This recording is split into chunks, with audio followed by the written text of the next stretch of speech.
Welcome to Brain Vision. All right, so in this problem we have two different quadratic functions graphed and we're going to find their equations. And I'm going to do each part a little bit differently.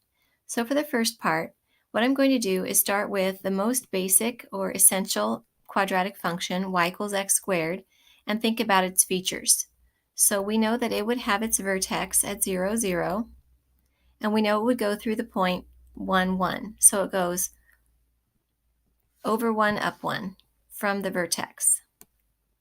So we could slide that over, we could shift it over to the right 3 units, and we would get the graph y equals x minus 3 quantity squared. And what that would look like is the same graph, but shifted 3 units to the right. So its vertex would be at 3, 0. And instead of going through 1, 1, since we shifted it 3 units to the right, it would go through 4, 1. Now let's take a look at the one we're trying to figure out. It has a vertex of 3, 0, just like the one I just drew, but instead of going through 4, 1, it goes through 4, 2.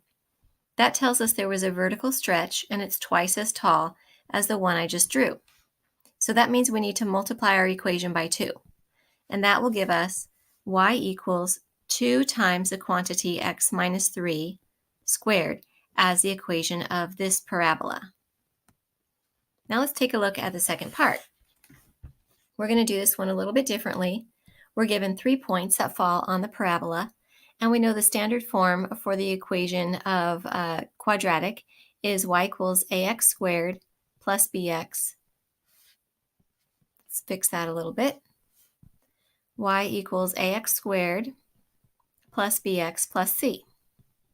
What we can do is, our quest here is to find the values of a, b, and c, and we have 3 different points we can substitute into this equation.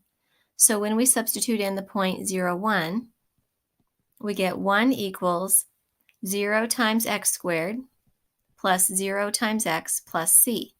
That tells us that c is 1. Okay, we found one of the 3 values we need. We can also substitute the point negative 2, 2 into the equation.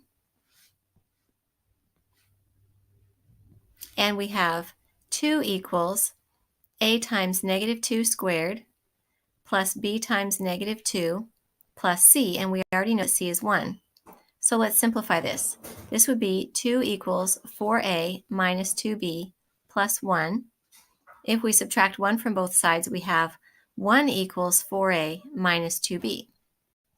Now let's go through that process with the third point, the point 1, negative 2.5.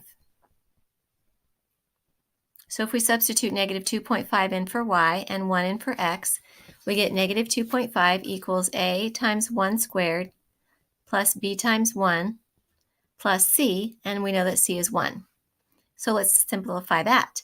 And we have negative 2.5 equals a plus b plus 1, and if we subtract 1 from both sides, we get negative 3.5 equals a plus b. So we have 2 equations with 2 unknowns. We have a system we can solve for a and b. Okay, let's go ahead and make some more space to do that. So these are the 2 equations that we just had, and what I'm going to do is multiply the second equation by 2 and then add it to the first equation. So we have negative 7 equals 2a plus 2b. We add these equations together. This is the elimination method for solving a system. And we get negative 6 equals 6a. Divide both sides by 6 and we have a equals negative 1. Now let's go ahead and find b, and we'll have all 3 values.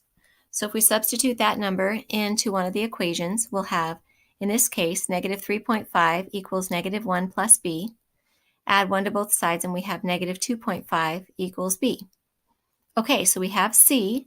C was 1. We have a and we have b. Let's put it all together.